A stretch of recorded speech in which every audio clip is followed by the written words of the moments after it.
In the IPC introduction class, we have learned the definition of crime and the relationship between crimes and morality, the relationship between crimes and torts.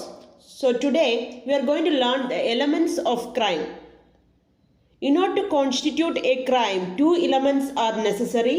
They are physical element, that is the actus reus. Number two, mental element, that is mens rea. So ഒരു crime constitute ചെയ്യുന്നതിന് വേണ്ടിയിട്ട് രണ്ട് element ആവശ്യമായിട്ടുണ്ട്.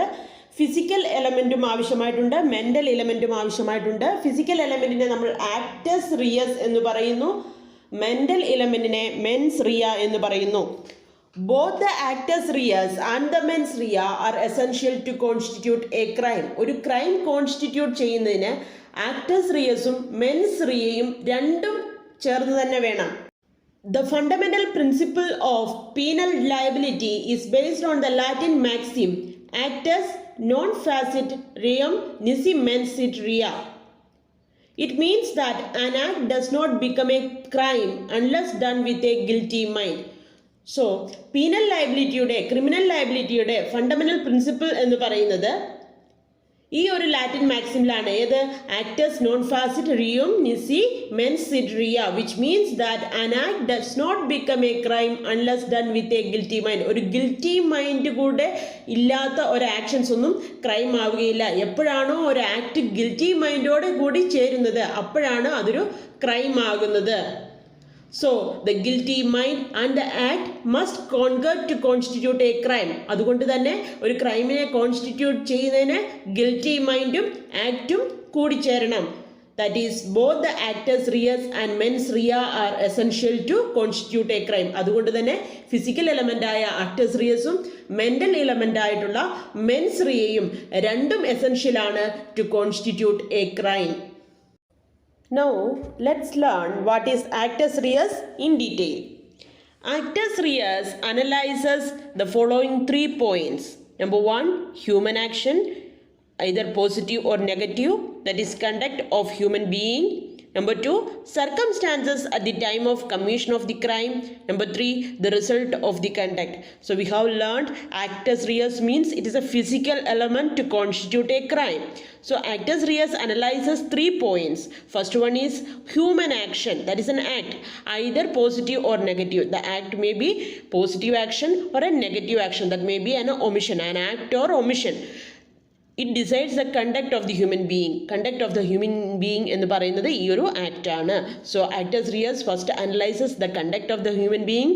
Number 2, the circumstances at the time of commission of the crime. ആ ഒരു act നടന്നപ്പോഴുണ്ടായ circumstances. Number 3, the result of the conduct, the result of the human action, the result of the conduct. Actus reus analyzes these 3 points.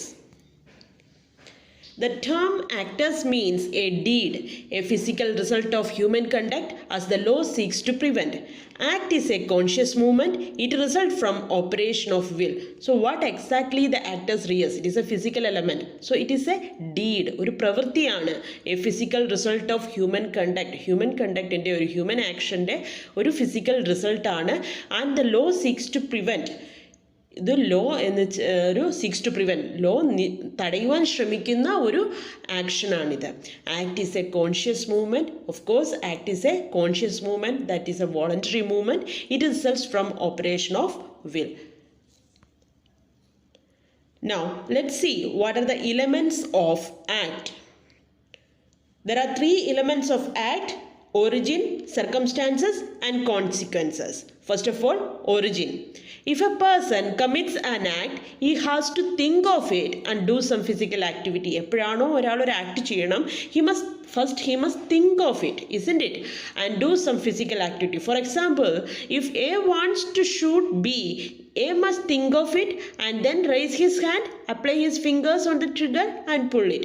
ഇപ്പോൾ A Bയെ shoot ചെയ്യണം എന്നുണ്ടെങ്കിൽ A must first think of it and then raise his hand, apply his fingers on the trigger and pull it. Then only he can do the act. So this is the origin of the act.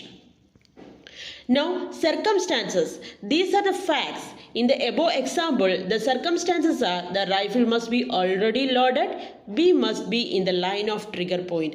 So, ഇതേ example ഇപ്പോൾ എക്ക് ബിയെ shoot ചെയ്യണം എന്നുണ്ടെങ്കിൽ അതിൻ്റെ circumstances എന്തൊക്കെയായിരിക്കണം? The rifle must be already loaded and B must be in the line of trigger point.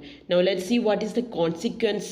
The consequences are the result or outcome of the origin or circumstances. ഈ പറയുന്ന ഒറിജിൻ്റെയോ അല്ലെങ്കിൽ സർക്കംസ്റ്റാൻസസിൻ്റെയോ ഔട്ട്കമ്മിനെയാണ് നമ്മൾ എന്തെന്ന് പറയുന്നത്? കോൺസിക്വൻസസ് എന്ന് പറയുന്നത്. In the above example the consequences of the act are the fall of trigger, the explosion of bullet, the penetration of the bullet and B's death. So ഈ same എക്സാമ്പിളിൽ എന്തൊക്കെയാണ് കോൺസിക്വൻസസ് ആയിട്ട് പറയുന്നത്? The fall of trigger, the explosion of bullet, the penetration of the bullet and as a result B's death. It is not the origin that makes the act illegal. Origin അല്ല ഒരു ആക്ടിനെ illegal ആക്കുന്നത്. ഇപ്പോൾ A ബിയെ കൊല്ലണം എന്ന് വിചാരിച്ചു, അത് ഇല്ലീഗലാണ്. ആ ഒരു ആക്ടിനെ ഇല്ലീഗലാക്കുന്നത് ആ ഒരു ഒറിജിൻ അല്ല, but it is only the circumstances which makes the act illegal. Suppose സർക്കംസ്റ്റാൻസസിൽ ആ ഗൺ ലോഡഡ് അല്ല എന്നുണ്ടായിരുന്നെങ്കിൽ, അല്ലെങ്കിൽ ബി എയുടെ ട്രിഗർ പോയിന്റിലല്ല എന്നുണ്ടായിരുന്നെങ്കിൽ ഈ ഒരു ക്രൈം, ഈ ഒരു ആക്ട് നടക്കില്ലായിരുന്നു. So it is not the origin that makes the act illegal, but it is only the circumstances which make the act illegal or an offence. Now let's learn the characteristics of act.